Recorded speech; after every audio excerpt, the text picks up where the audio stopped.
நல்லவர் மீண்டுமாக உங்களை சந்திப்பதிலே கிறிஸ்து இயேசுவுக்குள் நான் மகிழ்ச்சியாக இருக்கின்றேன். கர்த்தருடைய வார்த்தை இவ்வாறாக கூறுகிறது. லூக்கா 10வது அதிகாரம் 41வது 42வது வசனத்தை நான் பார்ப்போம் என்றால், இயேசு அவளுக்கு பிரயுத்தரமாக, மார்த்தாளே மார்த்தாளே, நீ அநேக காரியங்களை குறித்து கவலைப்பட்டு கலங்குகிறாய், தேவையானது ஒன்றே, மரியாள் தன்னை விட்டு எடுபடாத நல்ல பங்கை தெரிந்து கொண்டாள் என்றார். ஏன் இயேசு இவ்வாறாக கூறுகிறார்? 38வது வசனத்திலிருந்து நாம் பார்ப்போம் என்றால், பின்பு அவர்கள் பிரயாணப்பட்டு போகையில் அவர் ஒரு கிராமத்தில் பிரவேசித்தார். அங்கே மார்த்தாள் என்னும் பேர் கொண்ட ஒரு ஸ்திரீ அவரை தன் வீட்டிலே ஏற்றுக்கொண்டாள். அவளுக்கு மரியாள் எண்ணப்பட்ட ஒரு சகோதரி இருந்தாள்.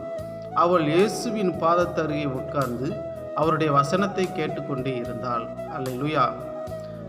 மார்த்தாளை பார்ப்போம் என்றால், பற்பல வேலைகளை செய்வதில் மிகவும் வருத்தமடைந்தவள். அவரிடத்தில் வந்து, ஆண்டவரே, நான் தனியே வேலை செய்யும்படி என் சகோதரி என்னை விட்டு வந்திருக்கிறதை குறித்து உமக்கு கவலை இல்லையா?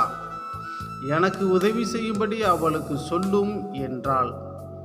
அப்பொழுதுதான் இயேசு கூறுகிறார், மார்த்தாளே மார்த்தாளே, நீ அநேக காரியங்களை குறித்து கவலைப்பட்டு கலங்குகிறாய், தேவையானது ஒன்றே, மரியாள் தன்னை விட்டு எடுபடாத நல்ல பங்கை தெரிந்து கொண்டாள். எனக்கு அன்பு பிரியமான சகோதர சகோதரிகளே,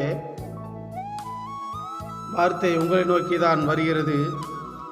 மார்த்தாளை போல நீங்கள் அநேக காரியங்கள் குறித்து கவலைப்பட்டு கலங்குகிறீர்களா?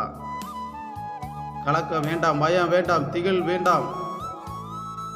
இயேசுவின் பாதத்திலே மரியாளை போல அவருடைய வசனத்திலே வாஞ்சையாயிருந்து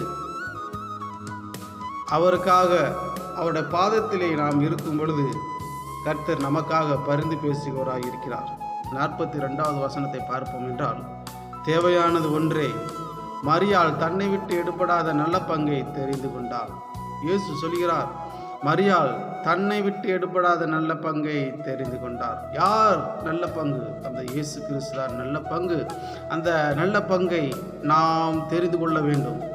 நம்முடைய கலக்கமான நேரங்களிலே அநேக காரியங்களை குறித்து கவலைப்படும் பொழுது நாம் கலக்கமடையாமல் கலங்காமல் மரியாளை போல தேவையானது ஒன்றே, மரியாளே தன்னை விட்டு எடுபடாத நல்ல பங்கை தெரிந்து கொண்டால், அதே போலவே நாமும் கர்த்தருடைய பாதத்திலே அவருடைய சன்னிதானத்திலே அவருடைய வசனத்திலே மேல் வாஞ்சையாய் இருந்து அந்த நல்ல பங்கை நாம் தேர்ந்தெடுக்கும் பொழுது கர்த்தர் நமக்காக அவர் பரிந்து பேச அவர் நல்லவராகவே இருக்கிறார். இந்த நாளிலே நீங்களும் கூட உங்களுடைய தனிப்பட்ட வாழ்க்கையிலே, ஆவிக்குரிய ஜீவியத்திலே சில பிரச்சனைகள், போராட்டங்கள் மத்தியிலேயே நீங்கள் கடந்து செல்வீராகில், சுகவீனமாய் பலவீனமாய் நீங்கள் இருக்கும் பொழுது இந்த வார்த்தையை நீங்கள் விசுவாசிங்க. அவருடைய பாதத்தில் அமர்ந்திருங்க. அவருடைய வசனத்தை நீங்கள் கேளுங்க. இயேசு உங்களுக்கு அவர் அற்புதம் செய்ய, அவர் அதிசயங்களை செய்ய உங்களுக்கு கிருபையாக இருக்கிறார். நீங்கள் சொல்லுங்க, கர்த்தாவே, எனக்காக உம்முடைய தயவு பெரியது, எனக்காக உம்முடைய கிருபை பெரியது, எனக்காக உம்முடைய காருண்யம் பெரியது.